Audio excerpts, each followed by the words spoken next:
Hello dear students, आज हम बात करने वाले हैं इंग्लिश के कुछ मोस्ट इंपॉर्टेंट ऑब्जेक्टिव्स के बारे में जो कि 8वीं, 9वीं, 10वीं, 11वीं और 12वीं कक्षा में हर साल पूछे जा रहे हैं। सो चलिए बिना किसी देरी के हम शुरू करते हैं वीडियो को। दो का मतलब होता है हालांकि या यद्यपि। येट मतलब तब भी, हालांकि उसने पढ़ाई नहीं करी तब भी वह पास हो गया, इस सेंस में दो के साथ हमेशा येट का प्रयोग होता है। दूसरा है नॉट के साथ में एनी आता है, ठीक है। There is not any water in the pool, तो नॉट के साथ में एनी का प्रयोग होता है। एक और मोस्ट इंपॉर्टेंट जो आजकल लगभग 10th 12th में हर साल पूछा जा रहा है वार्षिक परीक्षा में भी, तो ओट के साथ में टू का प्रयोग होता है, ठीक है। आपको सेंटेंस में कहीं पे टू दिख जाएगा, देखिए यहाँ पे जैसे टू दिख गया तो वहाँ पर ओट सही होगा हमेशा। ये यहाँ पे पहला ही क्वेश्चन है अपना, तो टू दिख जाए आपको तो वहाँ पर ओट आएगा ही आएगा, वहाँ पे मस्ट और शुड नहीं आएगा।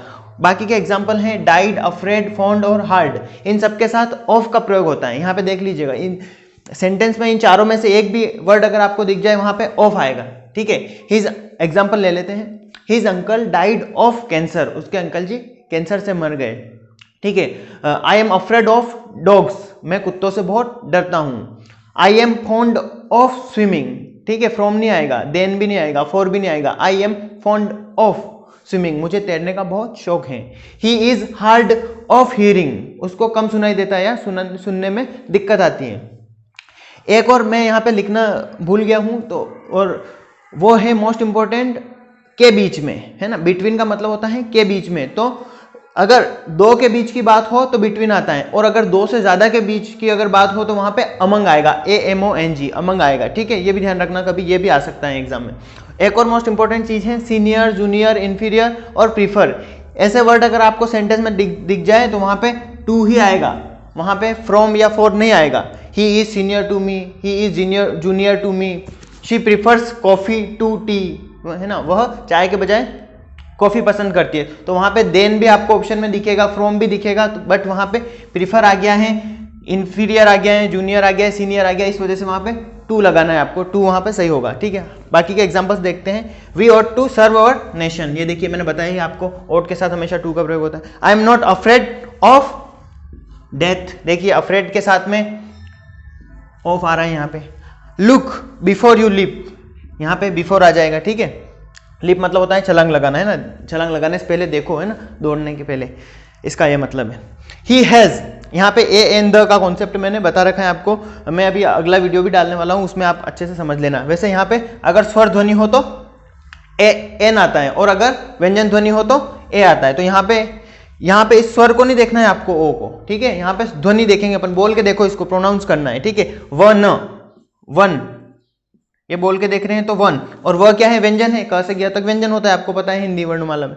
तो व्यंजन ध्वनि में क्या आएगा, ए आएगा, तो इसमें ए सही हो जाएगा। अगला है आयरन इज, इसमें ए आएगा, एन आएगा या द आएगा, इसमें ए आएगा। क्या कारण है, यहाँ पर स्वर है, यहाँ पे भी स्वर था, लेकिन ध्वनि कौन सी निकल रही है, व्यंजन। यूजफुल, ये देखिए आप, यूजफुल, तो यह आ रहा है, तो यह क्या है, यह तो व्यंजन है, और व्यंजन ध्वनि में हमेशा ए आता है। अगला देखेंगे, I shall reach there by 2 AM, जब भी समय की बात होगी तो वहां पे बाय आएगा, ठीक है, फॉर या फ्रॉम नहीं आएगा, बाय सही है इसमें। अगला है आई अ टाइगर यस्टरडे। अब आपको पता कैसे चलेगा कि फर्स्ट फॉर्म लगाना है, सेकंड फॉर्म, इस यस्टरडे से पता चल रहा है, कल की बात हो रही है, और पास्ट टेंस में, पास्ट सिंपल टेंस में वर्ब का सेकंड फॉर्म लगाया जाता है, ठीक है, ये बिल्कुल आप ध्यान देना। तो इसमें सी का सेकंड फॉर्म सो आ जाएगा। अगला है रितु हैज मच फ्रेंड्स या many friends.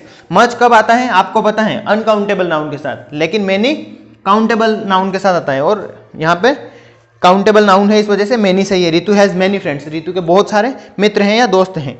They play football daily आएगा या दे प्लेस या प्लेड, इसमें दे प्ले फुटबॉल डेली आएगा, क्योंकि डेली अगर लिखा हुआ है मतलब रोजमर्रा की बात हो रही है ना, दैनिक दिनचर्या की बात हो रही है, मतलब कि प्रेजेंट सिंपल है, और प्रेजेंट सिंपल में वर्ब का फर्स्ट फॉर्म आता है और SAIS भी आता है, यहाँ पे ये भी लगा देते हैं आप, बट ये कब लगता है SAIS, जब ही होता, शी होता, इट होता, या कोई एक नाम होता तो एस लगा सकते थे, जैसे कि ही प्लेस फुटबॉल डेली, लेकिन यहाँ पे ही नहीं है, आई, यू, दे, वी या एक से ज्यादा नाम आते हैं तब अपन वर्ब में SAIS नहीं लगाते हैं, तो ये सही हो जाएगा। अगला my father is a an the, क्या आएगा इसमें, MLA, इसको भी बोल के देखो, सेम MLA, ध्वनि कहां से शुरू हो रही है, ए से, MLA, ए पहले आ रहा है, म बाद में आ रहा है, ए आ रहा है, और अ से ह तक स्वर होते हैं हिंदी वर्णमाला में, तो स्वर ध्वनि में क्या आता है, एन आता है, तो इसमें एन आ जाएगा। अगला है ही इज, इसको अगर आप होनेस्ट पढ़ रहे हैं तो आप गलत पढ़ रहे हैं, क्योंकि यहाँ पे एच साइलेंट है, ठीक है, और एच साइलेंट है तो इसको क्या बोला जाएगा, ऑनेस्ट,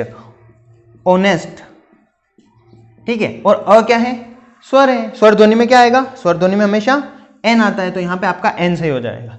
आशा करता हूँ आपको वीडियो पसंद आया होगा, लाइक करिए, शेयर करिए, और आप किस टॉपिक पे वीडियो चाहते हैं वो कमेंट जरूर कीजिएगा।